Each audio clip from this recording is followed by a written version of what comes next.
Full stack development പഠിച്ചിട്ട് നല്ലൊരു പാക്കേജിൽ പ്ലേസ്ഡ് ആവണമെന്ന് ആഗ്രഹിക്കുന്ന ആൾക്കാർക്ക് വേണ്ടിയുള്ള വീഡിയോ ആണ് ഇന്നത്തത്. എങ്ങനെ ഒരു നല്ല ഫുൾ സ്റ്റാക്ക് ഡെവലപ്പർ ആവാം. ഈ ഒരു കാര്യം നമ്മൾ ഗൂഗിളിലോ അല്ലെങ്കിൽ യൂട്യൂബിലൊക്കെ സെർച്ച് ചെയ്താൽ നമുക്ക് ഒരുപാട് സ്ട്രക്ചറുകൾ കിട്ടും. ഇത് പഠിച്ചാൽ മതി, അത് പഠിച്ചാൽ മതി, ഇങ്ങനെ പഠിക്കണം എന്നൊക്കെ പറഞ്ഞിട്ട്.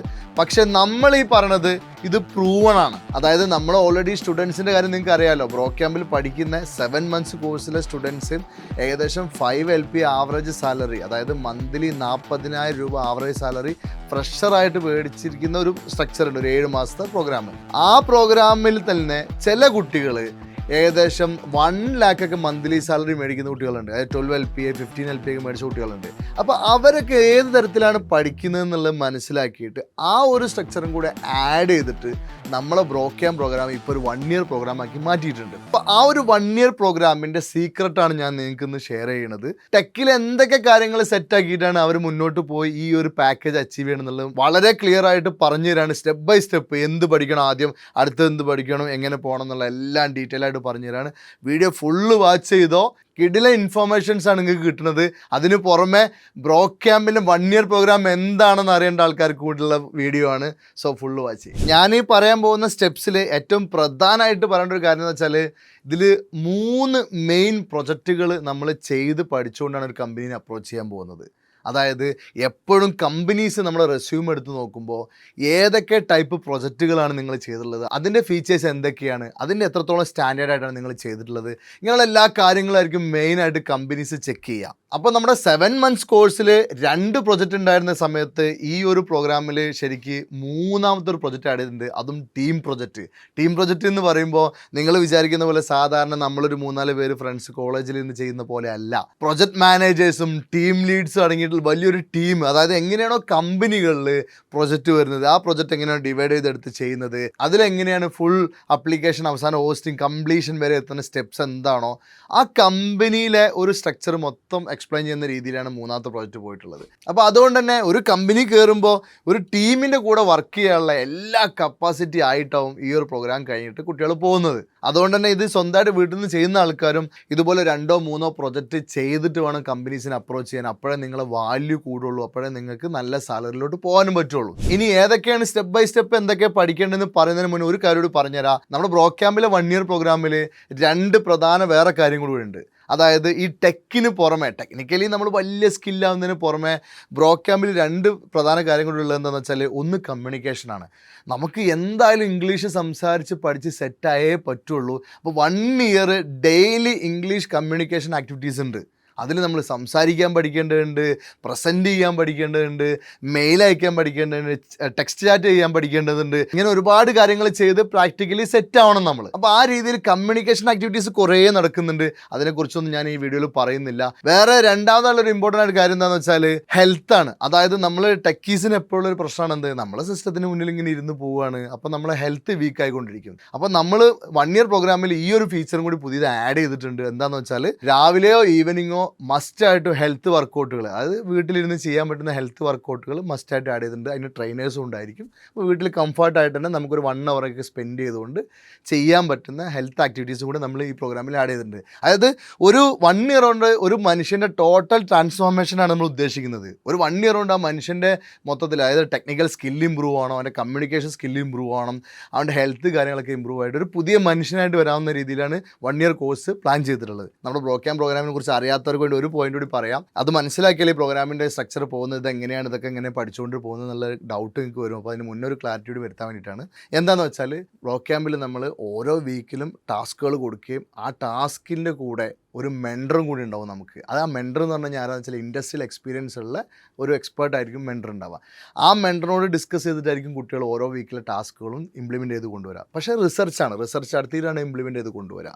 അതിന് പുറമെ ഓരോ വീക്ക് കംപ്ലീറ്റ് ചെയ്യുമ്പോഴും അത് റിവ്യൂ ചെയ്യാൻ ഒരാളുണ്ടാവും. റിവ്യൂ ചെയ്യുന്നതും വേറൊരു ഇൻഡസ്ട്രിയൽ എക്സ്പേർട്ട് ആയിരിക്കും. അവരായിരിക്കും ഓരോ വീക്കിലും നിങ്ങളുടെ ടാസ്ക് ഗൂഗിൾ മീറ്റിൽ ഇരുന്നുകൊണ്ട് നിങ്ങൾ ചെയ്ത കാര്യങ്ങൾ ചെയ്യാൻ പറയുക, ടാസ്കുകൾ ചേഞ്ച് ചെയ്യാൻ പറയുക. അതായത് പ്രാക്ടിക്കലി നമുക്ക് ചെയ്ത കാര്യങ്ങൾ ചെയ്യാൻ അറിയുമോ, അതുപോലെ തന്നെ ഇമ്പോർട്ടൻ്റ് ആണ് അതിൻ്റെ തിയറി കാര്യങ്ങളും. ആ തിയറി ടോപ്പിക്സിനെ കുറിച്ചൊക്കെ നമുക്ക് പറയാൻ കൂടി അറിയണമല്ലോ. അപ്പോൾ ഈ കാര്യങ്ങളൊക്കെ വെരിഫൈ ചെയ്യണം. ഓരോ വീക്കിലും നമുക്കൊരു റിവ്യൂ മീറ്റിംഗ് ഉണ്ടാവും. ഈ മീറ്റിംഗ് പാസ്സാകുമ്പോഴാണ് നമ്മൾ ഓരോ വീക്കും കടന്നു പോവുക. അപ്പോൾ ഓരോ കുട്ടികളും വീക്കിലി നമ്മൾ പഠിക്കുന്ന സംഭവങ്ങൾ ക്ലാരിറ്റിയോടെ പ്രസൻറ്റ് ചെയ്യാനും അത് ചോദിച്ച് അത് വെരിഫൈ ചെയ്തിട്ട്, അതായത് നമുക്ക് മനസ്സിലാവില്ല എന്നുള്ളത് വെരിഫൈ ചെയ്തിട്ട് പോകുന്ന രീതിയിലുള്ള ഒരു സിസ്റ്റമാണ് ബ്രോ ക്യാമ്പിലുള്ളത്. അപ്പോൾ അതുകൊണ്ട് തന്നെ ഓരോ വീക്കിലും നമുക്ക് 2 എക്സ്പേർട്ട് നമ്മുടെ കൂടെ നിൽക്കുന്ന ഒരു ക്വാളിറ്റി ഉണ്ടല്ലോ. അത് നമുക്ക് കോളേജിൽ നിന്നോ അല്ലെങ്കിൽ ഇൻസ്റ്റിറ്റ്യൂട്ടിൽ നിന്നും കിട്ടാത്തൊരു സംഭവമുണ്ട്. എന്താണ്, ടീച്ചേഴ്സ് വന്ന് ചുമ്മാ ഒരു നോട്ട്സ് ഷെയർ ചെയ്യുക, തിയറി പഠിപ്പിക്കുക, ആ ഒരു മോഡലിലേ അല്ല എക്സ്പേർട്സിൻ്റെ കൂടെ ഇരുന്ന് പഠിക്കുന്ന ഒരു മോഡൽ തന്നെയാണ്. അപ്പോൾ അതിൻ്റെ ഒരു വ്യത്യാസമാണ് ശരിക്കും വേറൊരു രീതിയിൽ, അതായത് നമ്മൾ സാധാരണ എവിടെയെങ്കിലും പോയിരുന്ന് പഠിക്കുന്നതിന് ഡിഫറൻ്റ് ആയിട്ട് ബ്രോ ക്യാമ്പിൽ കിട്ടുന്ന ഒരു കാര്യം കൂടെ, ഒരു കാര്യം എന്നല്ല, ഇമ്പോർട്ടൻ്റ് ആയിട്ടുള്ള വലിയൊരു കാര്യം തന്നെയാണ് കിട്ടുന്നത്. ഇനി ഞാൻ നിങ്ങൾക്ക് ഏതൊക്കെ ടോപ്പിക്കാണ് ഇവിടെ പഠിക്കുന്നത്, 1 ഇയർ പ്രോഗ്രാമിൽ പഠിക്കുന്നത് പറഞ്ഞുതരാം. സ്വന്തമായിട്ട് പഠിക്കുന്ന ആൾക്കാരായിക്കോട്ടെ, ബ്രോ ക്യാമ്പിൽ വന്ന് പഠിക്കുന്ന ആൾക്കാരായിക്കോട്ടെ, നിങ്ങൾക്ക് ഒരു ഐഡിയ കിട്ടും എന്താണ് ബ്രോ ക്യാമ്പിൻ്റെ പ്രത്യേകത, അല്ലെങ്കിൽ എങ്ങനെ ഒരു ഫുൾ സ്റ്റാക്ക് ഡെവലപ്പർ ആവാം നിങ്ങൾക്ക് ഒരു കിഡിലൻ സാലറിയിൽ, അതായത് ഏകദേശം 1 lakh റേഞ്ച് സാലറി മേടിക്കാവുന്ന രീതിയിലുള്ള കപ്പാസിറ്റി എങ്ങനെ ആവാം എന്നുള്ളത് പറഞ്ഞുതരാം. നമ്മൾ ഈ പ്രോഗ്രാം ചെയ്യുന്നത് പല ഫീൽഡിലുള്ള ആൾക്കാരാണല്ലോ. അപ്പോൾ അതുകൊണ്ട് തന്നെ നമ്മൾ ഒരു ഫൗണ്ടേഷൻ വീക്ക് എന്നുള്ളൊരു 4 വീക്ക് വെച്ചിട്ടുണ്ട്. അതായത് ഇപ്പോൾ BA ഇംഗ്ലീഷോ അല്ലെങ്കിൽ +2 കഴിഞ്ഞവരോ അല്ലെങ്കിൽ വേറെ BCom ഡിഗ്രി കഴിഞ്ഞവരോ ഇനിയിപ്പോൾ BTechനോ MCKനോ പോയിട്ട് കോഡിങ് പഠിക്കാൻ പറ്റാത്ത, അതായത് അന്ന് പഠിച്ചത് മനസ്സിലാവാത്ത ആൾക്കാരുണ്ടാവും. അപ്പോൾ അവർക്കൊക്കെ പഠിക്കാൻ വേണ്ടിയിട്ട് വളരെ ബേസിക് കോഡിങ് സെറ്റാക്കുന്ന ഒരു 4 വീക്കാണ് നമുക്കുള്ളത്. അവിടെ നമ്മൾ ബേസിക് ഇപ്പോൾ CEO ജാവയൊക്കെ വെച്ചിട്ട് നമ്മൾ ബേസിക്കായിട്ട് ലൂപ്പ്, റൈഫ് കണ്ടീഷൻസും LCF അങ്ങനെയുള്ള കുറേ കാര്യങ്ങളുണ്ടല്ലോ. അതുപോലെ തന്നെ ഒബ്ജക്റ്റ് ഓറിയൻറ്റഡ് പ്രോഗ്രാമിൽ വരുന്ന class, object, inheritance, encapsulation, polymorphism അതൊന്നും പറയുമ്പോൾ പേടിക്കേണ്ട, വളരെ സിമ്പിളാണ്. നമ്മൾ 100K കോഡിംഗ് ചലഞ്ച് പറഞ്ഞ ഒരു വീഡിയോ സീരീസ് ഉണ്ട് നമ്മുടെ. ആ സീരീസിൽ ഡീറ്റെയിൽ ആയിട്ട് പറഞ്ഞിട്ടുണ്ട് ഓരോ ടോപ്പിക്സും. അപ്പോൾ അതിനെ ബേസ് ചെയ്തിട്ട് ഈ ഒരു 4 വീക്കിൽ, അതായത് ഡെയിലി ടാസ്ക് കൊടുത്തുകൊണ്ടാണ്, ഡെയിലി ഓരോ ടാസ്ക് കൊടുക്കും കുട്ടികൾ, ആ ഓരോ ദിവസവും ആ പ്രോഗ്രാമുകൾ ചെയ്തു കൊണ്ടുവരും. ആ രീതിയിലൊരു സിസ്റ്റം ഉണ്ടാക്കിയിട്ടുണ്ട്. അപ്പോൾ ചില ആൾക്കാർക്ക് ഉണ്ടാവും കോഡിങ് നന്നായിട്ട് അറിയുന്ന ആൾക്കാരുണ്ടാവും. അപ്പോൾ അവർക്ക് നേരെ വേണമെങ്കിൽ 4ാമത്തെ വീക്കിലെ ഫൈനൽ ടെസ്റ്റ് ചെയ്തിട്ട് മുന്നോട്ട് പോകാനും പറ്റും. എന്നാൽ അറിയാത്ത ആൾക്കാർക്ക് എന്ത് ചെയ്യുക, 4 വീക്ക് സമയം സ്പെൻഡ് ചെയ്തുകൊണ്ട് പഠിക്കാൻ പറ്റുന്ന രീതിയിലാണ് നമ്മൾ ഉണ്ടാക്കിയിട്ടുള്ളത്. ഇപ്പോൾ ഈ പറഞ്ഞ ടോപ്പിക്കുകളൊക്കെ പറയുമ്പോഴേ നിങ്ങൾ പേടിക്കൊന്നും വേണ്ട. എന്തുകൊണ്ടാണെന്ന് വെച്ചാൽ ഇവിടെ നിന്ന് ഈ 1800 പ്ലേസ്മെൻറ്റിൽ 70% ആൾക്കാർ വേറെ ഫീൽഡിൽ നിന്ന് പഠിച്ച ആൾക്കാരാണ്. അപ്പോൾ വേറെ ഫീൽഡിൽ നിന്ന് പഠിച്ച ആൾക്കാർക്ക് പറ്റുമെന്നുള്ള കാര്യം നമ്മൾ പ്രൂവ് ചെയ്താണ്. ഇനിയും 1-2 ആൾക്കാർക്ക് പഠിച്ച കാര്യമല്ലട്ടോ പറയണത്. എക്സെപ്ഷനിൽ ആരോ IAS എടുത്ത് എന്നുള്ള രീതിയിലുള്ള കഥയൊന്നുമല്ല നമ്മൾ പറയണത്.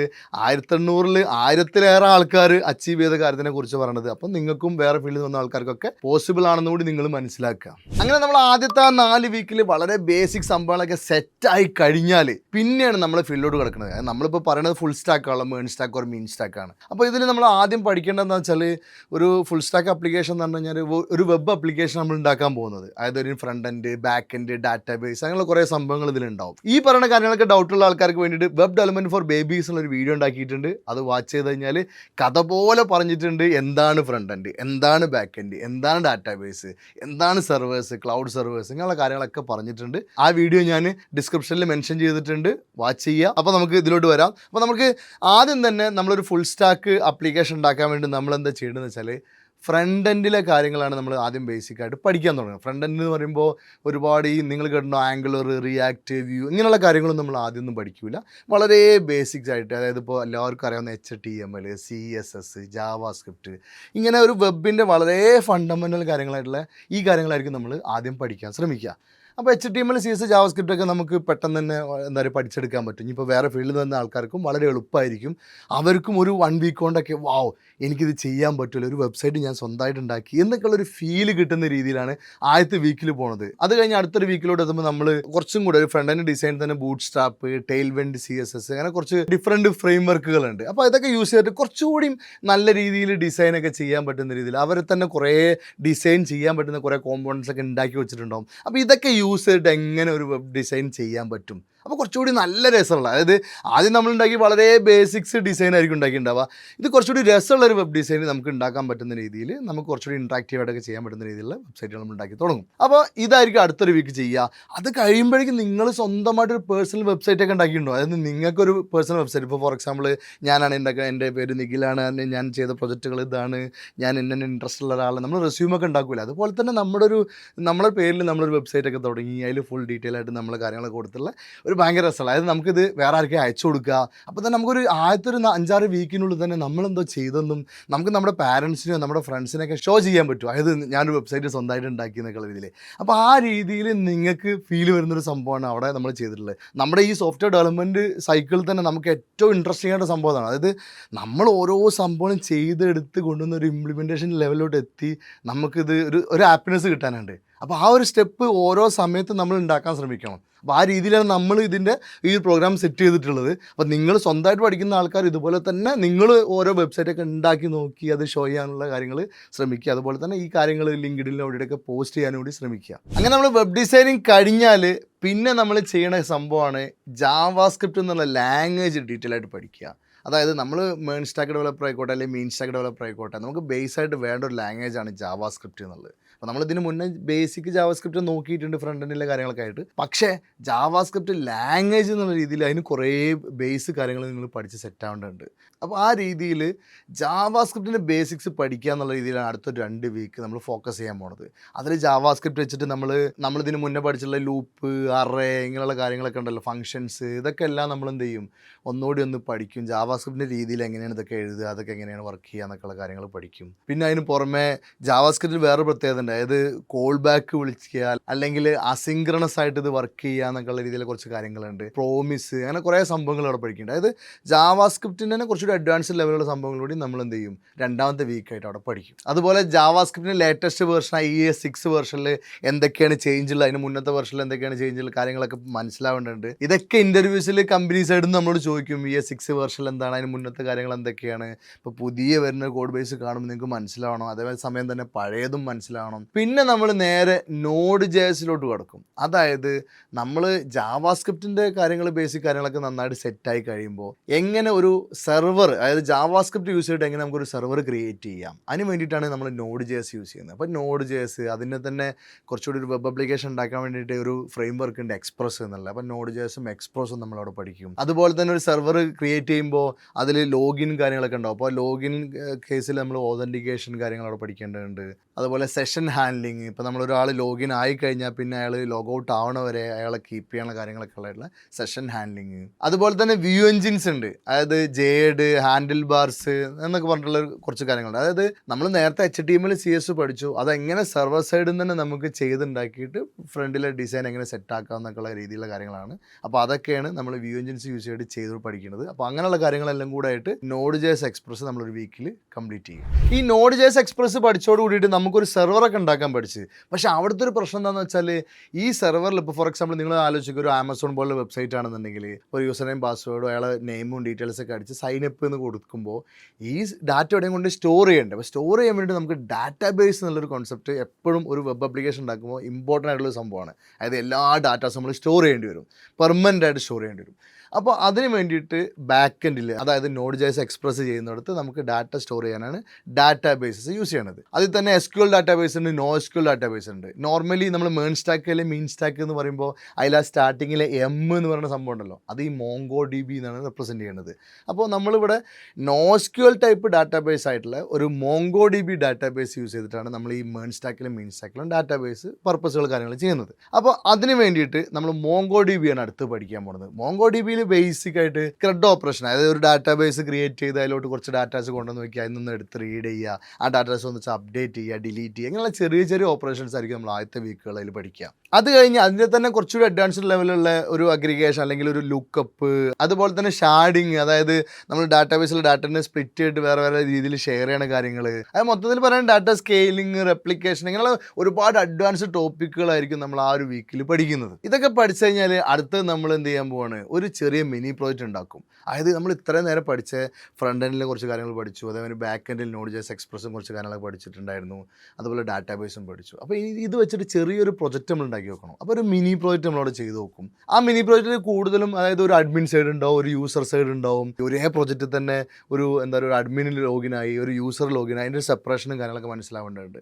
അപ്പോൾ അത് ലോഗൗട്ട് ചെയ്ത് അപ്പോൾ മറ്റേത് ലോഗൗട്ട് ആകാൻ പാടില്ല, അല്ലെങ്കിൽ ഇതിൽ കയറി കഴിഞ്ഞാൽ മറ്റേത് കയറാൻ പാടില്ല, അങ്ങനെ കുറേ കാര്യങ്ങളുണ്ട്. അപ്പോൾ ഇതൊക്കെ ഒന്ന് മനസ്സിലാവുന്ന രീതിയിൽ യൂസർ മാനേജ്മെൻറ്റ് കാര്യങ്ങളൊക്കെ വെച്ചിട്ടുള്ള ഒരു ചെറിയ മിനി പ്രോജക്റ്റ് ആയിരിക്കും അവിടെ നമ്മൾ ചെയ്ത് നോക്കുക. ഇതിനൊക്കെ പുറമെ നമ്മൾ ജാവാസ്ക്രിപ്റ്റ് ഡീറ്റെയിൽ ആയിട്ട് പഠിക്കാൻ തുടങ്ങിയ വീക്ക് ഉണ്ടല്ലോ, ആ വീക്കിൽ നമ്മൾ വേറെ കുറച്ച് കാര്യങ്ങൾ ചെയ്യുന്നുണ്ട്. അതെന്താന്ന് വെച്ചാൽ പലർക്കും ഈ ഒരു പ്രൊജക്റ്റ് കാര്യങ്ങൾ ചെയ്യാൻ അറിയുന്ന കുട്ടികളാണെങ്കിൽ പോലും പലർക്കും ലോജിക്കൽ സ്കില്ല് സെറ്റ് ആവാത്തൊരു പ്രശ്നം പണ്ട് ഞങ്ങൾ ഫേസ് ചെയ്തിട്ടുണ്ട്. പണ്ട് ബ്രോ ക്യാമ്പ് തുടങ്ങുന്ന സമയത്ത് നമ്മൾ ലോജിക്കൽ ഒരുപാട് പ്രോബ്ലംസ് ഒന്നും ഒരുപാട് ചെയ്യിപ്പിക്കാറില്ലായിരുന്നു. അപ്പോൾ കുട്ടികൾക്ക് ഫുൾ സ്റ്റാക്ക് ആപ്ലിക്കേഷൻസ് ഒക്കെ ചെയ്യാൻ പറ്റും, എന്നാൽ ഒരു ലൂപ്പ് മാറിയൊക്കെ യൂസ് ചെയ്തിട്ട് ഒരു വലിയ വലിയ പ്രോബ്ലംസ് കൊടുത്തു കഴിഞ്ഞാൽ അവർ ആകെ സ്റ്റക്കായി പോവുക, പലതും മറന്നു പോവുക.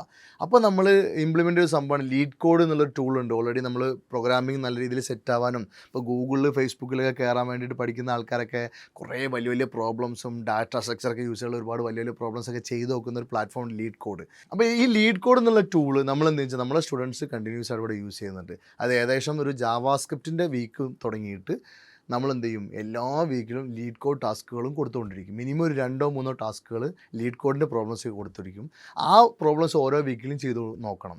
അതിന് പുറമെ ലീഡ് കോഡ് എല്ലാ മാസവും ലീഡ് കോഡിൻ്റെ ടെസ്റ്റും കൂടെ ഉണ്ടാവും. അപ്പോൾ നമ്മൾ ഏകദേശം ഒരു 4 വീക്ക് കഴിയുമ്പോൾ ഒരു ലീഡ് കോഡിൻ്റെ, അതായത് അതുവരെ കൊടുത്ത പ്രോബ്ലംസിനെ ബേസ് ചെയ്തിട്ട് ഒരു 2 ടെസ്റ്റ് ഉണ്ടാവും. ആ ടെസ്റ്റ് പാസ്സായാൽ മാത്രം എന്ത് ചെയ്യാൻ പറ്റുള്ളൂ, അടുത്ത വീക്കിലോട്ട് കയറാൻ പറ്റുള്ളൂ. അപ്പോൾ നമ്മൾ ലോജിക്കലി ബേസിക് പ്രോബ്ലം ചുമ്മാ ചെയ്തു പോകാമെന്ന് മാത്രമല്ല, അതുപോലുള്ള പ്രോബ്ലംസ് ചെയ്താൽ നമുക്ക് സ്വന്തമായിട്ട് ഏറ്റെടുത്ത് ചെയ്യാൻ പറ്റുമോ ഇല്ലേ എന്നുള്ളത് നമ്മൾ വെരിഫൈ ചെയ്യുകയും ചെയ്യും. നിങ്ങൾ ഓരോ സ്റ്റെപ്പ് ഫുൾ സ്റ്റാക്ക് ആപ്ലിക്കേഷൻ പഠിക്കുന്നതിന് പുറമെ നിങ്ങളുടെ ബേസിക് കോഡിങ് ലോജിക്കൽ സ്കില്ല് കാര്യങ്ങൾ എന്ത് ചെയ്യും, സെറ്റാക്കിക്കൊണ്ടേയിരിക്കും നിങ്ങൾ. അപ്പോൾ ഇങ്ങനെ പഠിച്ചുകൊണ്ടിരിക്കുന്ന സമയത്താണ് നമ്മൾ എന്ത് ചെയ്തു, ഇപ്പോൾ നമ്മൾ ബേസിക് കാര്യങ്ങൾ പഠിച്ചു, ഒരു ബേസ് ഫുൾ പ്രൊജക്റ്റൊക്കെ ചെയ്തല്ലോ, നമ്മൾ ഒരു മിനി പ്രോജക്റ്റൊക്കെ ചെയ്ത് കഴിഞ്ഞു. ഇനി നമ്മൾ എന്ത് ചെയ്യാൻ പോവാണ്, ഒരു ശരിക്കുള്ള വലിയൊരു മെയിൻ പ്രോജക്റ്റിലോട്ട് കടക്കാൻ പോവുകയാണ്. അപ്പോൾ ഫസ്റ്റ് മെയിൻ പ്രോജക്റ്റ് ചെയ്യുന്നതിന് തൊട്ട് മുന്നേ ആയിട്ട് നമുക്കൊരു ഫുൾ ഡൊമൈൻ വീക്ക് എന്നുള്ള പരിപാടിയുണ്ട്. എന്താണെന്ന് വെച്ചാൽ ഇതുവരെ ഇപ്പോൾ HTML CSS മുതൽ പഠിച്ചു തുടങ്ങിയ കാര്യങ്ങളുണ്ടല്ലോ, അത് ഡാറ്റാബേസ് വരെ എത്തിയിട്ടുള്ള കാര്യങ്ങൾ, അതേമാതിരി ഓതൻറ്റിക്കേഷൻ, ഇങ്ങനെയുള്ള കുറേ കാര്യങ്ങൾ പഠിച്ചല്ലോ, നമ്മൾ ഒരു മിനി പ്രോജക്റ്റും ചെയ്തിട്ടുണ്ട്. അപ്പോൾ അത് പഠിക്കാനുള്ളൊരു അവസരം, ഒരു സമയമൊക്കെ തരും, എന്നിട്ട് നിങ്ങൾ ചെക്ക് ചെയ്യും. അതാണ് ഫുൾ ഡൊമൈൻ വീക്ക് എന്നുള്ളത്. എന്തുകൊണ്ടാണെന്ന് വെച്ചാൽ അടുത്തൊരു പ്രൊജക്റ്റ് നമ്മൾ സ്വന്തമായിട്ട് ചെയ്യാനുള്ള രീതിയിലൊരു കേപ്പബിലിറ്റി നിങ്ങൾക്ക് ആയിട്ടുണ്ടോ എന്നുള്ള കാര്യങ്ങൾ വെരിഫൈ ചെയ്തിട്ടേ നമ്മൾ എന്ത് ചെയ്യുള്ളൂ, പ്രൊജക്റ്റിലോട്ട് കടത്തി വിടുള്ളൂ. അപ്പോൾ ആ രീതിയിൽ മൊത്തം ചെക്ക് ചെയ്യുന്നൊരു വീക്കാണ് ഫുൾ ഡൊമൈൻ വീക്ക്. ഇത് പേടിക്കല്ല വേണ്ട വെച്ചാൽ നമ്മളിതുവരെ പഠിച്ച സാധനങ്ങൾ നമ്മൾ മൊത്തത്തിലൊന്ന് റീഫ്രഷ് ചെയ്യുന്ന ഒരു വീക്കാണ്. ആ റീഫ്രഷ് ചെയ്ത് മുന്നോട്ട് പോയാലും എന്തേ ഉള്ളൂ, നമുക്ക് ഓരോരോ ഘട്ടം കടന്നു പോകുമ്പോൾ അല്ലെങ്കിൽ നമ്മൾ ആദ്യം പഠിച്ച സാധനം പിന്നെ ഒരു 4ാമത്തെ വീക്കോ ഒരു 1.5 മാസം 2 മാസം കഴിയുമ്പോൾ മറന്നുപോയിട്ട് കാര്യമൊന്നുമില്ലല്ലോ. അപ്പോൾ എല്ലാം ഒന്ന് റീഫ്രഷ് ചെയ്ത് സെറ്റാക്കിയിട്ട് വേണം അടുത്തൊരു പ്രോജക്റ്റിലോട്ട് നമുക്ക് കിടക്കേണ്ടത്. അങ്ങനെ നമ്മൾ ഫുൾ ഡൊമൈൻ വീക്ക് പാസ്സായി കഴിയുമ്പോഴാണ് നമ്മൾ നേരെ ഫസ്റ്റ് പ്രോജക്റ്റിലോട്ട് കിടക്കുക. ഫസ്റ്റ് പ്രോജക്റ്റ് എന്ന് പറയുമ്പോൾ എല്ലാവരെ സംബന്ധിച്ചോളം ഒരു ഫുൾ പ്രോജക്റ്റ് ചെയ്യാനുള്ള നോളജ് ആയിട്ടുണ്ടോ എന്ന് വെച്ച് കഴിഞ്ഞാൽ ചിലപ്പോൾ എല്ലാവർക്കും ആയിട്ടുണ്ടാവില്ല. അതായത് ഒരു സ്വന്തമായിട്ട് ഇത്രയും പഠിച്ചെന്ന് വെച്ചിട്ട് സ്വന്തമായിട്ട് ഫുൾ പ്രോജക്റ്റ് നമ്മൾ ഒറ്റയ്ക്ക് ഇരുന്ന് പ്ലാൻ ചെയ്ത് ഡിസൈൻ ചെയ്ത് ചെയ്യാൻ കുറച്ച് ബുദ്ധിമുട്ടാവും. അപ്പോൾ ഫസ്റ്റത്തെ പ്രോജക്റ്റ് നമ്മൾ എന്താ ചെയ്യണമെന്ന് വെച്ചാൽ ഏതെങ്കിലും ഒരു ട്യൂട്ടോറിയൽ ഫോളോ അപ്പ് ചെയ്തിട്ട് അതിൽ ബേസ് ചെയ്ത് വരുന്ന ഒരു പ്രൊജക്റ്റ് ഉണ്ടാവും. ഇപ്പോൾ കൂടുതലും നമ്മൾ ഇപ്പോൾ യൂട്യൂബിലൊക്കെ സെർച്ച് ചെയ്താലോ അല്ലെങ്കിൽ എവിടെയും നോക്കിക്കഴിഞ്ഞാൽ നമുക്ക് കിട്ടാവുന്ന ഒരു ഇ-കൊമേഴ്സ് ആപ്ലിക്കേഷന് അല്ലെങ്കിൽ ഏതെങ്കിലും ഒരു ബുക്കിംഗ് പ്ലാറ്റ്ഫോം, ഡോക്ടറെ ബുക്ക് ചെയ്യാൻ പറ്റുന്ന ആപ്ലിക്കേഷൻസ്, ഇങ്ങനെയുള്ള ചെറിയൊരു വെബ് ആപ്ലിക്കേഷന് ചെയ്യുന്ന ട്യൂട്ടോറിയൽസ് എവിടെയെങ്കിലും നമുക്ക് കിട്ടും. അപ്പോൾ അതൊക്കെ ഫോളോ ചെയ്ത് ഇങ്ങനെ ചെയ്യിപ്പിച്ചെടുക്കുക എന്നുള്ളതായിരിക്കും ഇനീഷ്യലി ചെയ്യുക. എന്തുകൊണ്ടെന്ന് വെച്ചാൽ നമ്മൾ ഇത്രയും കാലം പഠിച്ച കാര്യങ്ങൾ വെച്ചിട്ട് തന്നെ ഒരു വലിയ പ്രൊജക്റ്റ് ചെയ്യുമ്പോൾ കോംപ്ലക്സ് ആയിട്ട് ഒരുപാട് കാര്യങ്ങൾ നിങ്ങൾക്ക് ഫീൽ ചെയ്യും. അപ്പോൾ നമ്മൾ പെട്ടെന്ന് തന്നെ ഒരു വലിയ പ്രോജക്റ്റ് സ്വന്തം ചെയ്യുന്നതിന് പകരം ഇങ്ങനെയായിരിക്കും നമ്മൾ ചെയ്തു തുടങ്ങാം. എന്നാൽ നമ്മൾ ഈ പ്രൊജക്റ്റിൽ ചിലപ്പോൾ ട്യൂട്ടോറിയൽസിലൊന്നും ഇല്ലാത്ത പോലുള്ള കുറേ കാര്യങ്ങളുണ്ട്. അതായത് പേയ്മെൻറ്റ് ഗേറ്റ് വേ ഇൻറ്റഗ്രേറ്റ് ചെയ്യുക, SMS OTP ഒക്കെ വെച്ചിട്ട് ലോഗിൻ ചെയ്യുക, ഓതൻറ്റിക്കേഷൻ, ഇപ്പോൾ ഗൂഗിൾ സൈൻ ഇന്നോ അല്ലെങ്കിൽ ഫേസ്ബുക്കോ ഇൻസ്റ്റാഗ്രാമൊക്കെ വെച്ചുള്ള സൈൻ ഇൻ, അതുപോലെ തന്നെയാണ് മെയിൽ സെൻഡ് ചെയ്യാനുള്ള APIs, ഇങ്ങനെയുള്ളൊക്കെ എക്സ്ട്രാ ഫീച്ചേഴ്സൊക്കെ ഇംപ്ലിമെൻറ്റ് ചെയ്യുന്ന രീതിയിലുള്ള ഒരു പ്രൊജക്റ്റ് ആയിരിക്കും നമ്മൾ എന്ത് ചെയ്യുക അവിടെ ചെയ്യുക. പക്ഷേ ഒരു ട്യൂട്ടോറിയലൊക്കെ ഫോളോ അപ്പ് ചെയ്ത് പോയിട്ട് പിന്നെ ആയിരിക്കും ചെയ്യുന്നുണ്ടാവുക. അപ്പോൾ ഇതിന് പുറമെ നമുക്ക് ഇവിടെ മനസ്സിലാക്കേണ്ട ഒരു കേസ് എന്താണെന്ന് വെച്ചാൽ ഒരു പ്രൊജക്റ്റ് ചെയ്യുക എന്നുള്ളത് ചുമ്മാ ഇരുന്നിട്ട് ഡേ 1 എന്നതിൽ കോഡ് എഴുതല്ല. അതിന് മുന്നേ നമുക്ക് എന്ത് ചെയ്യണം, ആ പ്രൊജക്റ്റ് ഒന്ന് പ്ലാൻ ചെയ്യണം. അപ്പോൾ നമ്മൾ ഇങ്ങനത്തെ ട്യൂട്ടോറിയൽ പോയിട്ടൊക്കെ വാച്ച് ചെയ്തിട്ട് നമുക്ക് കുറച്ച് കാര്യങ്ങളൊക്കെ മനസ്സിലാവേണ്ടതുണ്ട്. ഫോർ എക്സാമ്പിൾ ഇപ്പോൾ ഒരു ഇ-കൊമേഴ്സ് എന്ന് പറയുമ്പോൾ ഒരു ഫ്ലിപ്കാർട്ട് പോലുള്ള ഒരു ഇ-കൊമേഴ്സ് നമ്മൾ ചെയ്യുകയാണെന്നുണ്ടെങ്കിൽ അപ്പോൾ അതിലെന്തൊക്കെയുള്ളത്, അപ്പോൾ ഏതൊക്കെ മോഡുകളുള്ളത്, ലോഗിൻ, അതായത് യൂസർ സൈഡ് ഉണ്ട്, കുറേ പ്രൊഡക്റ്റുകൾ കാണണം, അഡ്മിൻ സൈഡ് ഉണ്ട്, യൂസേഴ്സിനെ മാനേജ് ചെയ്യണം, അങ്ങനെ പ്രൊഡക്റ്റുകൾ മാനേജ് ചെയ്യണം, അങ്ങനെ കുറേ കാര്യങ്ങളുണ്ടാവും.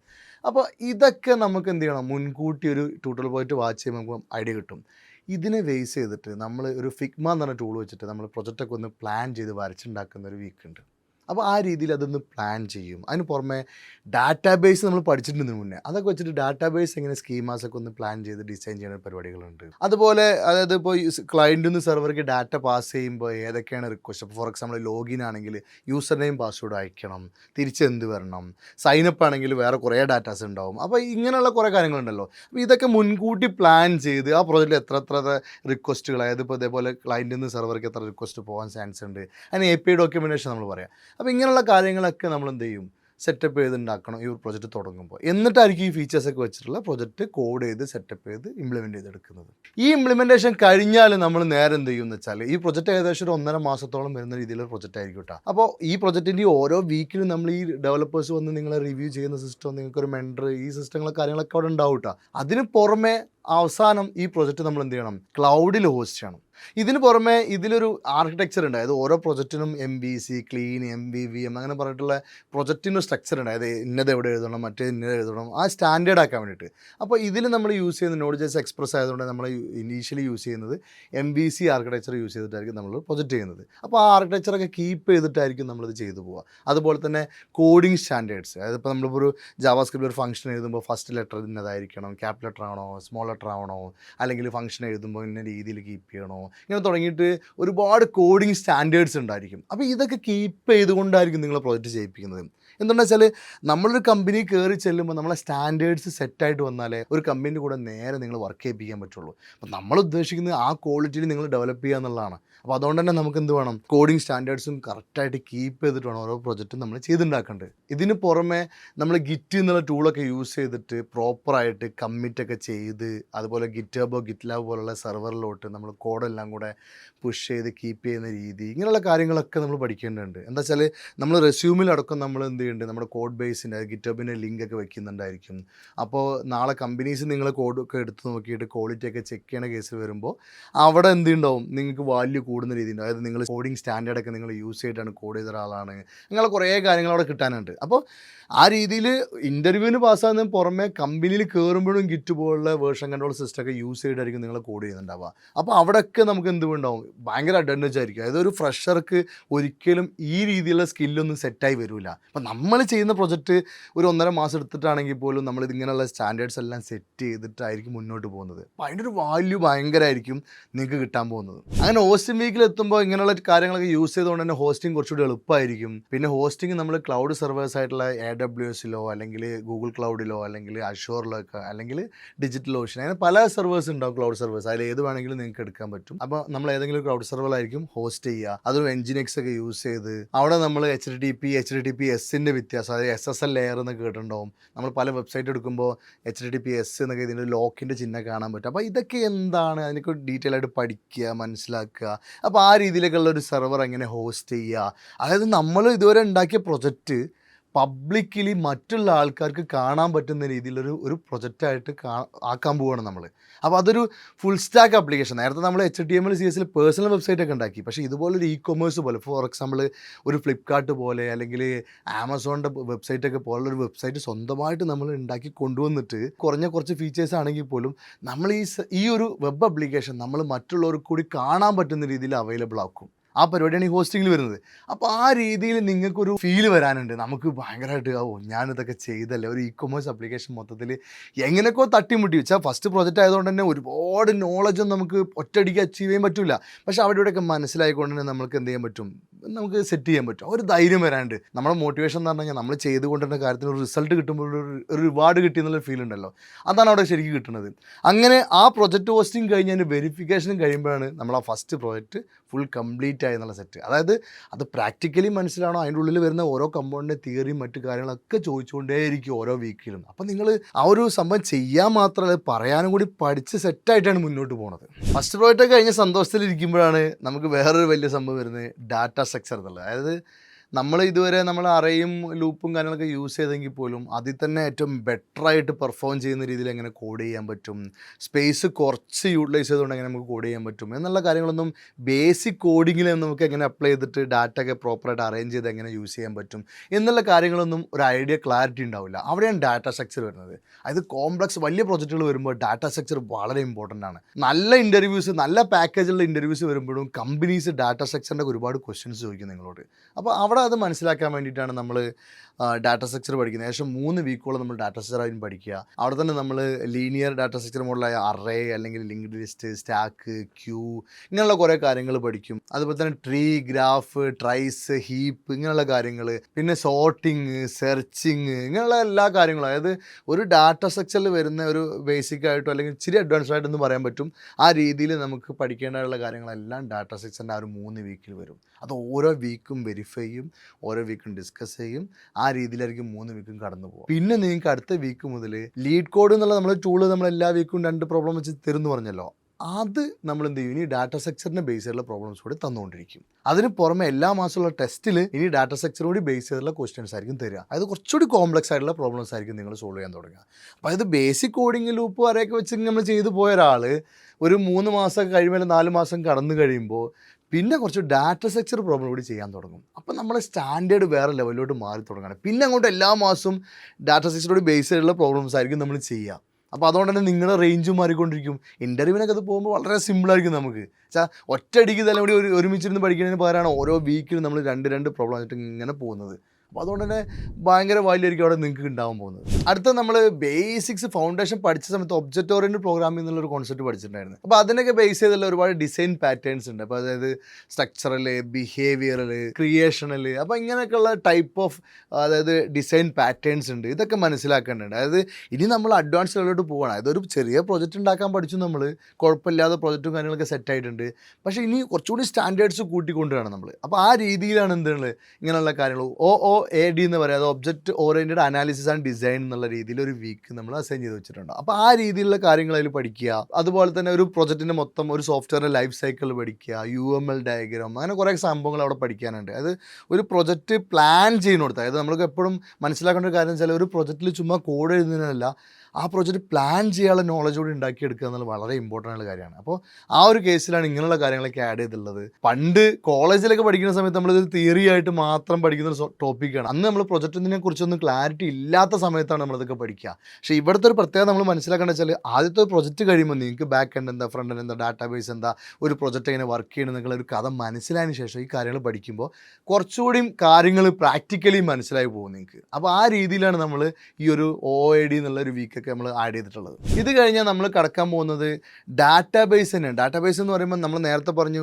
നമ്മുടെ മേൺ സ്റ്റാക്കിലും മെയിൻ സ്റ്റാക്കിലും ഇമ്പോർട്ടൻ്റ് ആയിട്ടുള്ള ഡാറ്റാബേസ് MongoDB ആണ്. MongoDB ഒരു NoSQL ടൈപ്പ് ഡാറ്റാബേസ് ആണ്. പക്ഷേ ചില കമ്പനീസ് ചിലപ്പോൾ എന്ത് പറയും, അവരുടെ ഡാറ്റാബേസ് മൊത്തം SQL ടൈപ്പാണ്. അപ്പോൾ SQLനെ കുറിച്ച് നോളജ് ഉണ്ടോ എന്നുള്ളത് ചെക്ക് ചെയ്യും. അല്ലെങ്കിലും ഒരുപാട് പഴയ ഡെവലപ്പേഴ്സ് മൊത്തം NoSQL അത്ര വലിയ എക്സ്പെർട്സ് ആയിരിക്കില്ല. അപ്പോൾ അവർക്ക് കൂടുതൽ SQL ആയിരിക്കും അറിയാം. അപ്പോൾ നിങ്ങൾ ഇൻ്റർവ്യൂ പാസ് ചെയ്യുന്ന ആയിക്കോട്ടെ, അല്ലെങ്കിൽ ചില കമ്പനീസിൽ വർക്ക് ചെയ്യുന്ന കേസ് ആയിക്കോട്ടെ, അപ്പോൾ അവിടെ നമുക്ക് SQL ഡാറ്റാബേസ് കൂടി മസ്റ്റായിട്ട് വേണ്ടി വരും. അപ്പോൾ SQL ഡാറ്റാബേസിൻ്റെ ഒരു നോളജും കൂടി ഉണ്ടാവുകയെന്നുണ്ടെങ്കിൽ ഇപ്പോൾ ചില പ്രോജക്റ്റിൽ 2 ഡാറ്റാബേസൊക്കെ യൂസ് ചെയ്തിട്ട് നമ്മൾ ചിലപ്പോൾ കോഡ് ചെയ്യേണ്ടി വരും. അപ്പോൾ ആ കേസിലൊക്കെ നമുക്ക് SQL ഡാറ്റാബേസസ് ആയിട്ടുള്ള MySQL അല്ലെ SQLോ അല്ലെങ്കിൽ ഒറാക്കിളോ ഇതിനൊക്കെയുള്ള നോളജ് നിങ്ങൾക്ക് വേണ്ടി വരും. അപ്പോൾ അതിന് വേണ്ടിയിട്ട് അടുത്ത 2 വീക്ക് നമ്മൾ SQL ഡാറ്റാബേസ് കൂടി പഠിക്കും. അവിടെ നമ്മൾ SQLനെ ബേസ് ആയിട്ട് നേരത്തെ പഠിച്ച പോലെ തന്നെ create, read, update, CRUD operations കാര്യങ്ങളൊക്കെ പഠിക്കുക.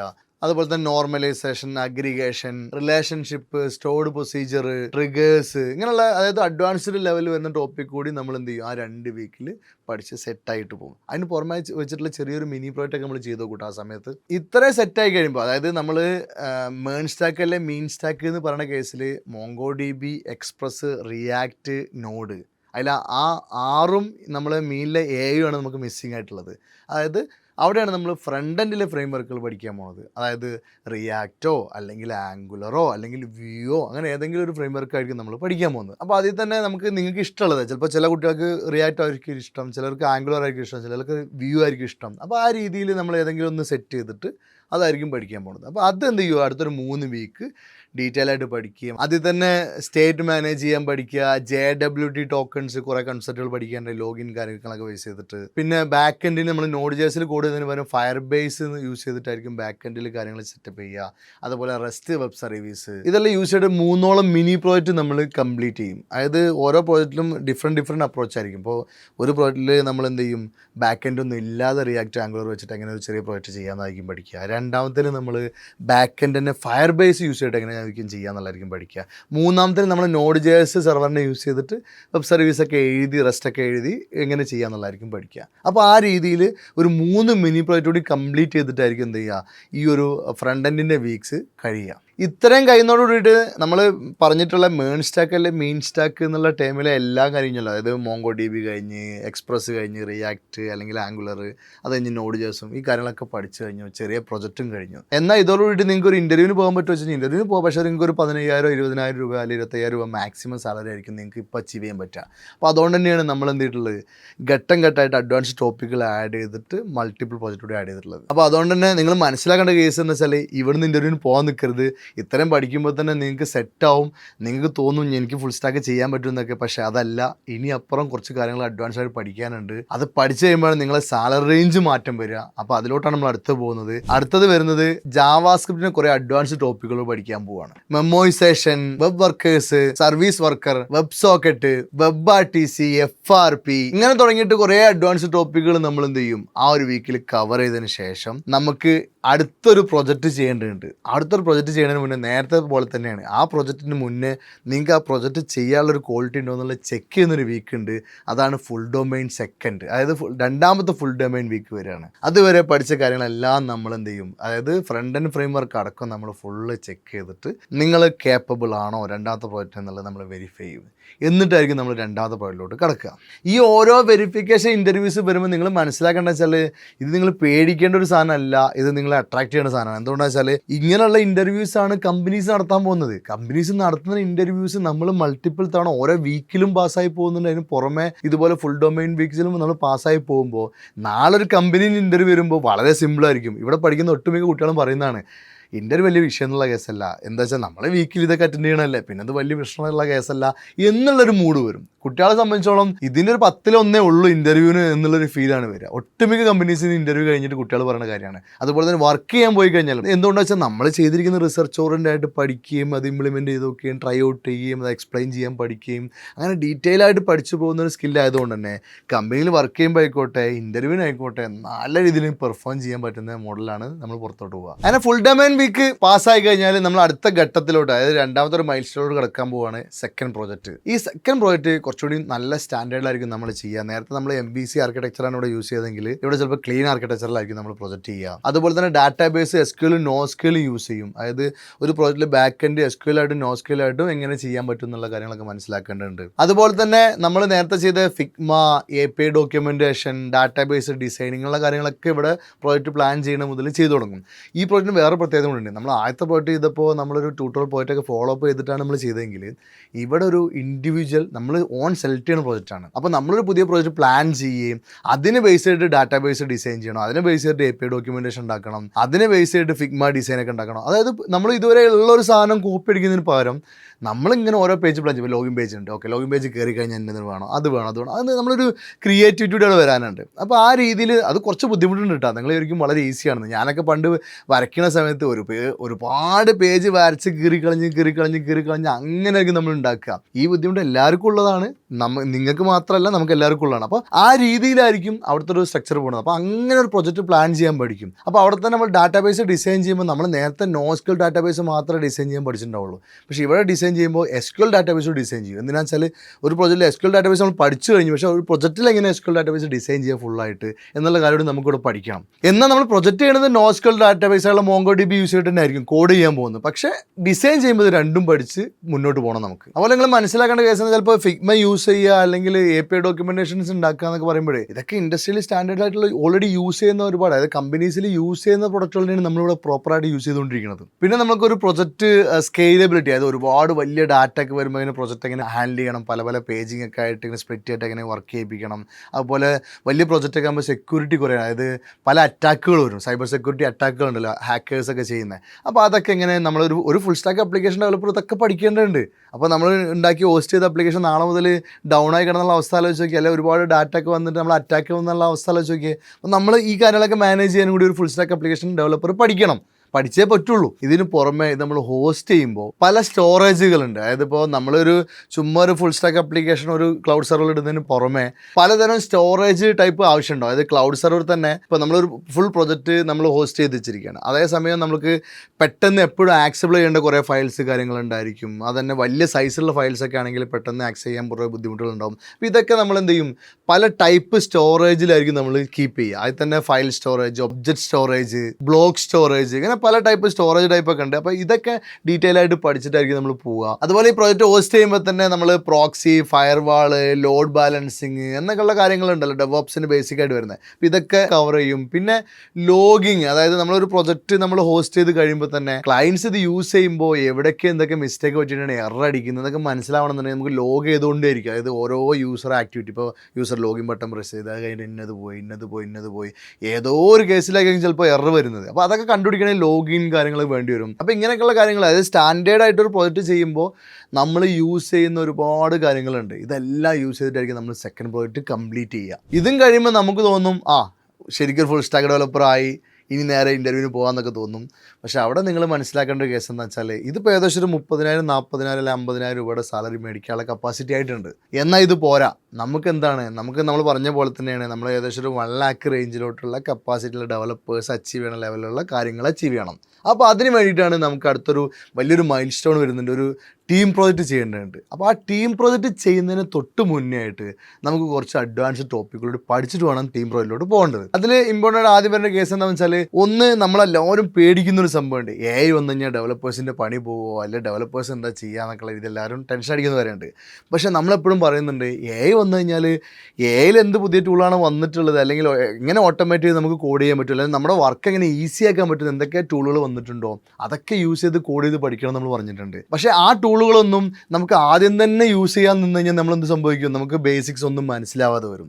പക്ഷേ ഇനി അങ്ങോട്ട് നമ്മൾ എന്ത് ചെയ്യാൻ പോകണം, AI ടൂൾസ് കൂടി അപ്ലൈ ചെയ്തുകൊണ്ട് ഡെവലപ്മെൻറ്റ് പഠിക്കുകയാണ്. അതായത് ഒരു ഡെവലപ്പർ ഫാസ്റ്റായിട്ട് കാര്യങ്ങൾ ചെയ്ത് പഠിക്കണം. അപ്പോൾ അതിന് വേണ്ടിയിട്ട് കുറേ AI ടൂൾസുകൾ നമ്മൾ യൂസ് ചെയ്യും. അതായത് കോപൈലറ്റ്, ടാബ്9, കോഡ് വിസ്പർ എന്നുള്ള തുടങ്ങിയിട്ടുള്ള പല AI ടൂളുകൾ. ഇനി ഇത് കോഴ്സ് നടന്നുകൊണ്ടിരിക്കുന്നതിനിടയ്ക്ക് പുതിയ ഒരുപാട് ഡിഫറെൻറ്റ് ടൂളുകൾ കാണുമ്പോൾ, അല്ലെങ്കിൽ ഡെവലപ്പേഴ്സിൻ്റെ അടുത്ത് ഇൻപുട്ട് കിട്ടുന്നതിനനുസരിച്ച് നമ്മൾ പുതിയ ടൂളുകൾ ആഡ് ചെയ്തുകൊണ്ടേയിരിക്കും. അപ്പോൾ ഇങ്ങനെയുള്ള കുറേ AI ടൂൾസിനെ ബേസ് ചെയ്തിട്ട് നമ്മളൊരു മിനി പ്രോജക്റ്റും കൂടെ ചെയ്യും. എന്തിനാന്ന് വെച്ചാൽ, നമ്മൾ AI ടൂൾസ് യൂസ് ചെയ്തിട്ട് നിങ്ങൾ വിചാരിക്കും ഭയങ്കര ഈസിയാണ് കോഡ് ചെയ്യാണെന്നുള്ളത്. അല്ല, അത് യൂസ് ചെയ്തിട്ട് ഒരു പ്രൊജക്റ്റ് ഇംപ്ലിമെൻറ്റ് ചെയ്തെടുക്കുമ്പോഴായിരിക്കും ഇതിന് ഇൻ ബിറ്റ്വീൻ കുറേ ബഗ്ഗുകൾ വരാനുണ്ട്. അപ്പോൾ അതൊക്കെ ഇങ്ങനെ ഫിക്സ് ചെയ്ത് മുന്നോട്ട് പോകാനുണ്ട്. ആ കാര്യങ്ങളൊക്കെ നമ്മൾ പഠിക്കേണ്ടതുണ്ട്. അപ്പോൾ ഇതൊക്കെ കഴിഞ്ഞാൽ നേരെ അടുത്ത തുടങ്ങുന്നതാണ് ടെസ്റ്റിങ്. അത് നമ്മൾ വിചാരിക്കും ടെസ്റ്റിങ്, സോഫ്റ്റ്വെയർ ടെസ്റ്റേഴ്സിൻ്റെ പണിയല്ലേ എന്ന് വിചാരിക്കും. അല്ല, നമ്മൾ ഡെവലപ്പേഴ്സ് എഴുതേണ്ടതും ചെക്ക് ചെയ്യേണ്ടതുള്ള ഒരുപാട് ടെസ്റ്റിംഗ് കാര്യങ്ങളുണ്ട്. അതായത് unit testing, integration testing, functional testing, end to end testing. അപ്പോൾ ഇതിനൊക്കെ വേണ്ടിയിട്ടുള്ള കോൺസെപ്റ്റും പഠിക്കേണ്ടതുണ്ട്. ഇതിനൊക്കെ യൂസ് ചെയ്യുന്ന ഒരുപാട് ടൂളുകളുണ്ട്. അതായത് മോച്ച,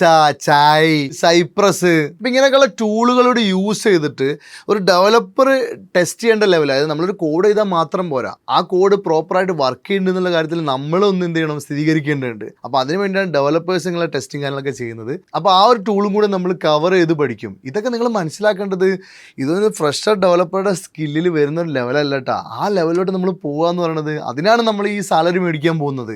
അതായത് നമ്മളൊരു 2 year, 3 year, 4 year എക്സ്പീരിയൻസ് ആയിട്ടുള്ള ഒരു ഡെവലപ്പർ അച്ചീവ് ചെയ്യുന്ന ലെവലിലുള്ള നോളേജാണ് നമ്മൾ അച്ചീവ് ചെയ്യാൻ പോകുന്നത്.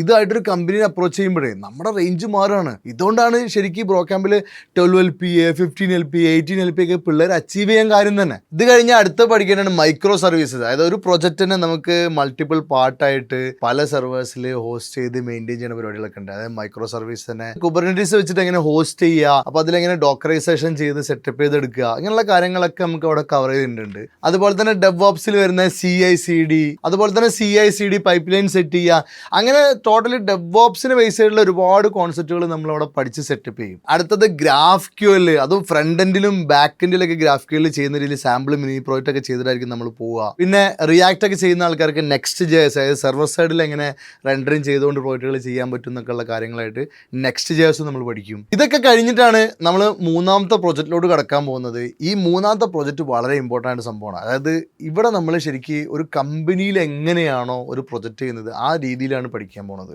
അതായത് നമ്മൾ ഇതുവരെ ഇൻഡിവിജ്വൽ പ്രൊജക്റ്റാണ് ചെയ്തിട്ടുണ്ടായത്, 2 വലിയ പ്രോജക്റ്റും ഇൻഡിവിജ്വലായിട്ടാണ് നമ്മൾ ചെയ്തത്. പക്ഷേ ഇവിടെ നമുക്ക് ഇനി ടീം പ്രോജക്റ്റാണ് ചെയ്യാൻ പോകുന്നത്. അപ്പോൾ ടീം പ്രോജക്റ്റ് എന്ന് പറയുമ്പോൾ നിങ്ങൾ വിചാരിക്കുമ്പോൾ അപ്പോൾ ആരാണ് ടീമായിട്ട് തീരുമാനിക്കുന്നത്, അല്ലെങ്കിൽ അവിടെ ആരാണ് ലീഡ് ചെയ്യാൻ പോകുന്നത്, അവിടെ നമുക്കൊരു പ്രൊജക്ട് മാനേജർ വേണ്ടേ? അപ്പോൾ എന്നാൽ ഇതൊക്കെ ഇൻക്ലൂഡ് ചെയ്തുള്ള രീതിയിലാണ് നമ്മൾ ഡിസൈൻ ചെയ്തിട്ടുള്ളത്. അതായത് കമ്പനീസിൽ പ്രൊജക്ട് മാനേജേഴ്സ് ആയിട്ട് ഇരിക്കുന്ന ആൾക്കാർ നിങ്ങൾ പ്രൊജക്ട് മാനേജറായിട്ട് നിന്നുകൊണ്ട് തന്നെ ആയിരിക്കും നിങ്ങൾ പ്രൊജക്റ്റ് ചെയ്യുന്നത്. അങ്ങനെയുള്ള എക്സ്പേർട്സിനെ ആഡ് ചെയ്ത്, അതുപോലെ തന്നെ ടെക് എക്സ്പീരിയൻസ് ഉള്ള ആൾക്കാർ ടീം ലീഡായിട്ട് നിന്നുകൊണ്ട് ഇൻ ബിറ്റ്വീൻ നിങ്ങൾ ഡെയിലി സ്റ്റാൻഡപ്പ് മീറ്റിങ്ങുകളൊക്കെ ചെയ്യാണ്ട് നിങ്ങളിൽ ഒരാൾ ലീഡായിട്ട് നിന്ന് മാറി മാറി ലീഡായിട്ടൊക്കെ നിന്ന് ആ രീതിയിലായിരിക്കും ഈ ഒരു പ്രൊജക്റ്റ് ചെയ്യാൻ പോകുന്നത്. അപ്പോൾ അതുകൊണ്ട് തന്നെ ഇതിൽ പ്രൊജക്ട് മാനേജ്മെൻറ്റ് കുറേ സ്റ്റാൻഡേർഡ് കാര്യങ്ങൾ പഠിക്കണം. ഇപ്പോൾ അജൈലെ മെത്തഡോളജിയിലാണ് നമ്മളിപ്പോൾ എല്ലാ പ്രൊജക്റ്റുകളും ചെയ്തുകൊണ്ടിരിക്കുന്നത്. അത് ഒരുപാട് ചേഞ്ച് വരുമ്പോൾ പെട്ടെന്ന് ചേഞ്ച് മാറ്റം വരുത്തിയിട്ട് പോകേണ്ടതുണ്ട്. അപ്പോൾ അതിൽ തന്നെ സ്ക്രം, കൺബാൻ ഫ്ലോ, അങ്ങനെ കുറേ മെത്തേഡുകളുണ്ട്. അപ്പോൾ അതൊക്കെ സ്ക്രം യൂസ് ചെയ്ത് സ്പ്രിൻറ്റ് സെറ്റ് ചെയ്യുക, എന്നിട്ട് ജീറ ടൂളൊക്കെ യൂസ് ചെയ്ത് ചെയ്യുക. ഇങ്ങനെ തുടങ്ങിയിട്ട് ഒരു സ്റ്റാൻഡേർഡ് വലിയ പ്രോജക്റ്റ് ചെയ്യുമ്പോൾ എങ്ങനെയാണോ നമ്മൾ ചെയ്യണത് ആ രീതിയിലായിരിക്കും ഈ പ്രോജക്റ്റ് ചെയ്യാൻ പോകുന്നത്. അതുപോലെ തന്നെ ടീം സെറ്റ് ചെയ്യുന്നതിലും ഈ മൂന്നാമത്തെ പ്രോജക്റ്റ് സെലക്ട് ചെയ്യുന്നതിലൊക്കെ വളരെ ഇമ്പോർട്ടൻറ്റ് വേറെ കാര്യം എന്താ വെച്ചാൽ ഇത് നിങ്ങളെ ഓൺ ഐഡിയ ആണ്. അപ്പോൾ നിങ്ങൾ ചിലപ്പോൾ ഒരു 3-4 ഫ്രണ്ട്സ് കൂടിയിട്ടായിരിക്കും പ്രോജക്റ്റ് ചെയ്യാൻ പോകുന്നത്. ഈ പ്രൊജക്റ്റിന് ചിലപ്പോൾ എന്തുണ്ടായിരിക്കും, നിങ്ങൾക്ക് തന്നെ പലർക്കും ആഗ്രഹം ഉണ്ടായിരിക്കും ഇതിന് ബേസ്ഡ് ഒരു സ്റ്റാർട്ടപ്പ് ചെയ്താലോ അല്ലെങ്കിൽ ഒരു പുതിയ കമ്പനി ഇവിടുന്ന് ഇറങ്ങി കഴിയുമ്പോഴേക്കും ഒരു പുതിയ കമ്പനി ബിൽഡ് ചെയ്താലോ എന്നൊക്കെ ആഗ്രഹം ഉണ്ടാകും പല ആൾക്കാർക്കും. അപ്പോൾ അതിനെ ഹെൽപ്പ് ചെയ്യാൻ വേണ്ടിയിട്ട് നമ്മൾ എന്ത് ചെയ്യേണ്ടതെന്ന് വെച്ചാൽ മൂന്നാമത്തെ പ്രോജക്റ്റ് ചെയ്യുമ്പോൾ നിങ്ങൾക്ക് ഒരു ഐഡിയ പിച്ചിങ് ഇവന്റ് പോലെ ഒരു ചാൻസ് തരും. അതിൽ നമ്മളും വേറെ കുറേ ഓൺടർപ്രണേഴ്സിനെയൊക്കെ ഉൾപ്പെടുത്തിയിട്ട് നിങ്ങളെ ഐഡിയ നല്ല ഐഡിയ ആണെന്നുണ്ടെങ്കിൽ അതൊരു പ്രൊഡക്റ്റ് ആക്കാനുള്ള അതിൻ്റെ ഫണ്ടിങ് സപ്പോർട്ട് ആയിക്കോട്ടെ, അതിൻ്റെ മെൻറ്ററിങ് സപ്പോർട്ട് ആയിക്കോട്ടെ, എല്ലാം തന്ന് നിങ്ങളെ സപ്പോർട്ട് ചെയ്ത് അത് നല്ല നാളത്തെ ഒരു കമ്പനിയാക്കി ബിൽഡ് ചെയ്യാനുള്ള എല്ലാ രീതിയിലുള്ള സപ്പോർട്ടും നിങ്ങൾക്ക് ചെയ്തു തരും. അപ്പോൾ ആ രീതിയിൽ നിങ്ങൾ ചെയ്യുന്ന പ്രോജക്റ്റ് ഒരു ടീമായിട്ട് ചെയ്യുക, അത് കമ്പനീസിന് പ്രൊഡ്യൂസ് ചെയ്യുക, അല്ലെങ്കിൽ നിങ്ങൾ റെസ്യൂമിൽ വലിയൊരു പ്രൊജക്റ്റ് ഉണ്ടാക്കുക, കമ്പനീസിൻ്റെ അടുത്ത് നിങ്ങൾക്ക് ഈ ഫീച്ചേഴ്സ് ഒക്കെ പറയുക, ഒരു ടീം പ്രോജക്റ്റിൻ്റെ അഡ്വാൻറ്റേജ് കാര്യങ്ങളൊക്കെ പിച്ച് ചെയ്യുന്നതിന് പുറമെ നിങ്ങൾക്ക് ഈ ഐഡിയ വെച്ചിട്ട് നാളെ ഒരു സ്റ്റാർട്ടപ്പ് തുടങ്ങാനുള്ള എന്തെങ്കിലും അവസരം ഉണ്ടെങ്കിൽ അതിന് നമ്മൾ എന്ത് ചെയ്യും, ആ ടീമിനെ സപ്പോർട്ട് ചെയ്ത് തരും. അപ്പോൾ ഈ ഒരു സ്റ്റാർട്ടപ്പ് ഓപ്പർച്യൂണിറ്റി യൂസ് ചെയ്യേണ്ടവർക്ക് അത് യൂസ് ചെയ്യാം. അതുപോലെ തന്നെ നമ്മളിപ്പോൾ ഇതുവരെ പഠിച്ച എല്ലാ ഫീച്ചേഴ്സോട് ഇംപ്ലിമെൻറ്റ് ചെയ്തുള്ള പ്രൊജക്റ്റ് ആകുമ്പോൾ തന്നെ ഹൈ സ്റ്റാൻഡേർഡ് ആയിരിക്കും ഈ പ്രൊജക്റ്റ് പുറത്തോട്ട് വരുന്നത്. അതായത് ഒരു കമ്പനിയിൽ വർക്ക് ചെയ്യുമ്പോൾ നിങ്ങളെ കൊണ്ടുപോയിട്ട് ഒരു കമ്പനി ഇരുത്തി കഴിഞ്ഞാൽ ഡേ 1 മുതൽ അവിടുത്തെ ഒരു ടീമിൻ്റെ കൂടെ വർക്ക് ചെയ്യാൻ പറ്റുന്ന ഒരു കപ്പാസിറ്റി ഉള്ള ഒരാളായിട്ട് നിങ്ങൾ മാറുകയാണ്. അപ്പോൾ ഇത്രയും ഫീച്ചേഴ്സ് വെച്ചിട്ടുള്ള ഒരു പ്രൊജക്റ്റ് കൂടി പ്രാക്ടിക്കലി നിങ്ങൾ ചെയ്ത് സെറ്റ് ചെയ്ത് അതിലും നിങ്ങളുടെ മെൻറ്റേഴ്സും പ്രൊജക്ട് മാനേജേഴ്സും ടീം ലീഡേഴ്സ് ആയിട്ടുള്ള ഡെവലപ്പേഴ്സും നിങ്ങളെ വീക്കിലി റിവ്യൂ ചെയ്യുന്ന സിസ്റ്റം എല്ലാം കഴിഞ്ഞ് നിങ്ങൾ പുറത്തിറങ്ങുമ്പോഴേക്കും നിങ്ങൾ വേറൊരു ലെവലായിട്ടുണ്ടാവും. ഇതൊക്കെ കഴിയുമ്പോഴാണ് നമ്മൾ അടുത്തൊരു ബോർഡിംഗ് വീക്കിലോട്ട് കടക്കാൻ പോകുന്നത്. ബോർഡിംഗ് വീക്കിൽ എന്താ ചെയ്യണമെന്ന് വെച്ചാൽ പല കമ്പനീസും നമ്മൾ ഇൻ്റർവ്യൂ എടുത്തുമ്പോൾ ഈ എക്സ്പ്ലനേഷന് പുറമെ മെഷീൻ ടാസ്കുകൾ ചെറിയ അതായത് ഒരു ദിവസം കൊണ്ടോ 2 ദിവസം കൊണ്ടൊക്കെ തീർക്കേണ്ട, അല്ലെങ്കിൽ ചിലപ്പോൾ ഒരു 1 hour കൊണ്ടോ 2 hours കൊണ്ടൊക്കെ തീർക്കേണ്ട ചെറിയ ടാസ്കുകൾ നിങ്ങൾക്ക് തരും. അപ്പോൾ ഇങ്ങനെയുള്ള കാര്യങ്ങളൊക്കെ ആയിരിക്കും എന്ത് ചെയ്യുക, ആ ഒരു ബോർഡിംഗ് വീക്കിൽ ടെക്കിൻ്റെ സൈഡിൽ നിന്നുണ്ടാവുക. അതിന് പുറമെ കമ്മ്യൂണിക്കേഷൻ സൈഡിൽ ഒരുപാട് ആക്ടിവിറ്റീസ് ഉണ്ട്. അത് ഞാൻ വേറെ വീഡിയോ ആയിട്ട് എക്സ്പ്ലനേഷൻ നിങ്ങൾക്ക് തരാം. കമ്പനീസിനെ അപ്രോച്ച് ചെയ്യുന്ന രീതിയിലുള്ള മെയിൽ അയക്കുന്നതും കമ്പനീസിൻ്റെ അടുത്ത് അപ്രോച്ച് ചെയ്യുന്ന രീതിയൊക്കെ ആയിട്ട് സാലറി നെഗോഷിയേറ്റ് ചെയ്യുക, ഹൈ സാലറി മേടിക്കാൻ ഒരുപാട് ട്രിക്കി ഡയലോഗുകൾ നമ്മുടെ കയ്യിൽ വേണം.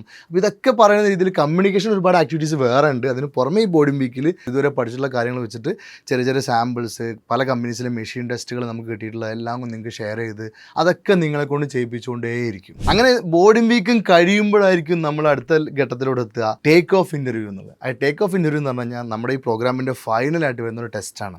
ഈ ടെസ്റ്റിൽ നമ്മൾ ഇതുവരെ പഠിച്ച എല്ലാ കാര്യങ്ങളും ചെക്ക് ചെയ്യും. നിങ്ങളെ 3 പ്രൊജക്റ്റുകളും ചെക്ക് ചെയ്യും.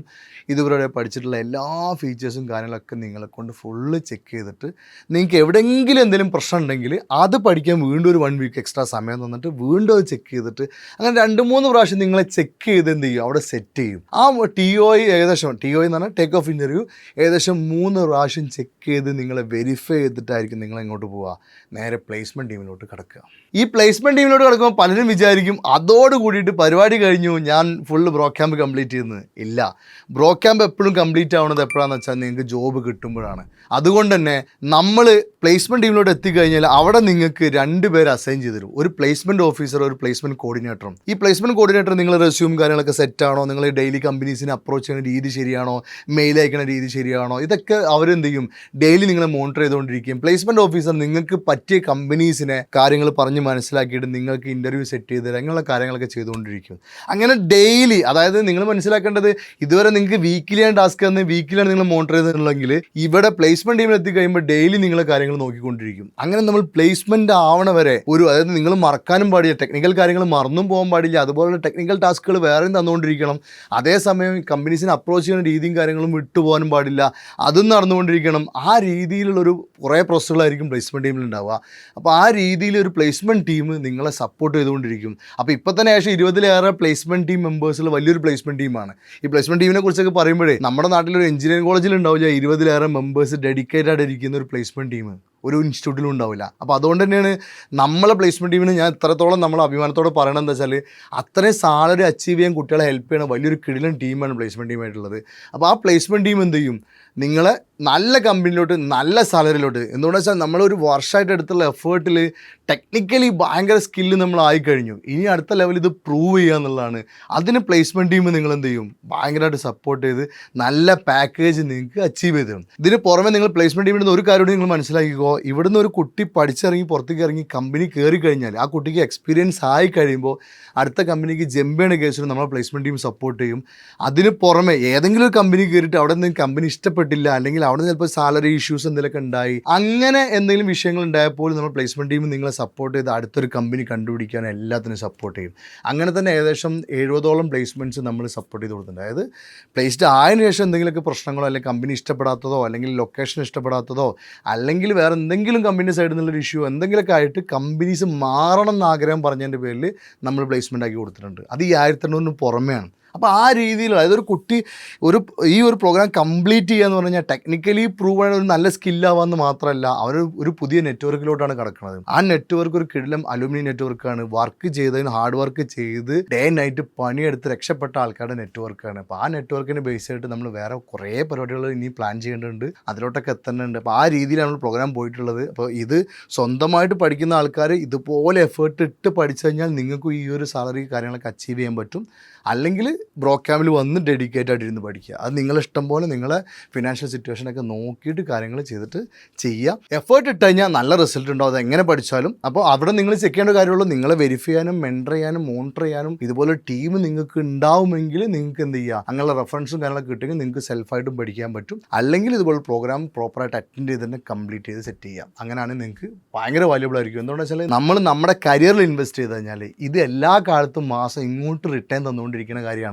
ഒരു കല്യാണമോ അല്ലെങ്കിൽ നമ്മളൊരു ഹോസ്പിറ്റൽ കേസിലോ പൈസ നമ്മൾ പോയി കഴിഞ്ഞാൽ അതോടെ പോകുന്ന പൈസയാണ്. പക്ഷേ ഇത് നമ്മൾ ഇൻവെസ്റ്റ് ചെയ്യുന്ന പൈസയാണ്, നമ്മൾ ഇൻവെസ്റ്റ് ചെയ്യുന്ന പൈസയാണ്, നമ്മുടെ സ്കില്ലിൽ ഇൻവെസ്റ്റ് ചെയ്യുന്നതാണ്, നമ്മുടെ ലെവൽ ഇമ്പ്രൂവ് ചെയ്യാൻ വേണ്ടി ഇൻവെസ്റ്റ് ചെയ്യുന്ന പൈസയാണ്. ആ ഇൻവെസ്റ്റ് ചെയ്യുന്ന പൈസ നിങ്ങൾക്ക് എല്ലാ മാസവും അല്ലെങ്കിൽ എല്ലാ വർഷവും റിട്ടേൺ തന്നുകൊണ്ടേയിരിക്കും. അത് നിങ്ങൾ ഇൻവെസ്റ്റ് ചെയ്തതിനേക്കാളും ചിലപ്പോൾ 100 1000 മടങ്ങോ നിങ്ങൾക്ക് റിട്ടേൺ തരും. അപ്പോൾ ആ രീതിയിൽ കണ്ടിട്ട് ഒരു ഇൻവെസ്റ്റ്മെൻ്റ് ആയിട്ട് കണ്ടിട്ട് എന്ത് ചെയ്യുക, രീതിയിൽ മാത്രമായിരിക്കണം ബ്രോക്യാമിലോട്ടൊക്കെ വരികയാണ് വരേണ്ടത്. അതിൻ്റെ റിസൾട്ട് ഉണ്ടാക്കാൻ വേണ്ടിയിട്ടുള്ള എല്ലാ രീതിയിലുള്ള സപ്പോർട്ടും നമ്മുടെ ടീമിൽ ഇടുന്നുണ്ടാവും. അതിന് വേണ്ടിയിട്ട് ഒരു കിടിലൻ ടീം തന്നെ ബ്രോക്യാമിൽ നമ്മൾ സെറ്റപ്പ് ചെയ്തിട്ടുണ്ട്. സോ അത് യൂസ് ചെയ്യേണ്ടവർ അത് യൂസ് ചെയ്യുക, അല്ലാത്തവർ എന്ത് ചെയ്യുക, സ്വന്തമായിട്ടും പഠിച്ച് സെറ്റ് ആവുക. എന്തായാലും ഈ 2025 കഴിഞ്ഞിട്ടുള്ള കരിയർ സെറ്റ് ചെയ്യുന്ന ആൾക്കാർക്കും ഈ ലെവലുള്ള ഒരു കരിയർ കിടിലൻ, അതായത് നല്ല സാലറിയിൽ ഒരുപാട് പ്ലേസ്മെൻറ്റ് നമുക്ക് കാണാൻ പറ്റട്ടെ. നമ്മുടെ പ്രോട്ടോടൈപ്പ് ചാനൽ കാണുന്ന ആൾക്കാരും നമ്മുടെ ബ്രോക്യാമിൽ വരുന്ന ആൾക്കാർക്കും എല്ലാവർക്കും ഒരു കിടിലൻ കരിയർ വിഷ് ചെയ്തുകൊണ്ട് അവസാനിപ്പിക്കുന്നു.